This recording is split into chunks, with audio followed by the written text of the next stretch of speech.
Bro hi bro. Hi. Pawan Kalyan కొడుకు బాలేకపోయినా ప్రజల కోసం కష్టపడుతున్నారు. సో ఎలా అనిపించింది అన్న?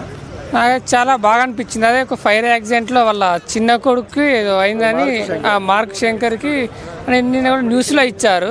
బట్ పవన్ కళ్యాణ్ ఎట్లా అంటే గిరిజన ప్రాంతానికి వెళ్ళి అక్కడ వాళ్ళకి సమస్య ఉందని అక్కడే ఉన్నాడు అన్నట్టు. అంటే వాళ్ళ కొడుకు ఆపద వచ్చినా కూడా అంటే వీళ్ళ పని చూసా అంటే ఇక్కడ వర్క్ కంప్లీట్ అయ్యాక వెళ్తానే ఉన్నాడు అలా.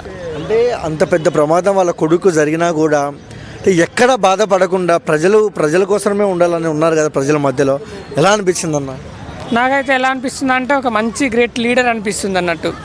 బట్ ఎట్లా మనకి ఎట్లా అంటే రాజకీయం రాకముందు నుంచే అంటే ప్రజలకు వాళ్ళ గురించి ఆలోచిస్తాడు అన్నట్టు.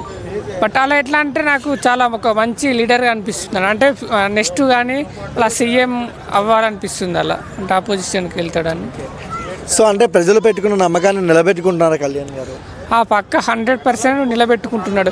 అంటే ప్రతి అక్కడ చేసే వర్క్ నుంచి ప్రతి ఒక్కటి దగ్గరుండి చేపిస్తున్నాడు. అంటే రోడ్లు కానీ రోడ్లైన వాళ్ళు వేసే రోడ్లు ఎలా ఉన్నాయని మళ్ళీ మన అంటే టెస్ట్ చేస్తున్నాడు అన్నట్టు. అక్కడ టెస్ట్ చేసి దగ్గరుండి వేపిస్తున్నాడు అన్నట్టు. ప్రతి ఒక్కటి అంటే వాళ్ళకు ఏం అంటే డొక్క సీతమ్మ క్యాంటీన్ కూడా ఉండాలని అది కానీ అలా ప్రతి ఒక్కటి చేస్తున్నాడు అన్నట్టు. అలా ఓవరాల్గా పవన్ కళ్యాణ్ గురించి ఏం చెప్తావు? అంటే ఓవరాల్గా చెప్పాలంటే ఒక మంచి లీడర్, ఒక మంచి లీడర్, ఒక దేవుడు, అలా ఒక మంచి హీరో.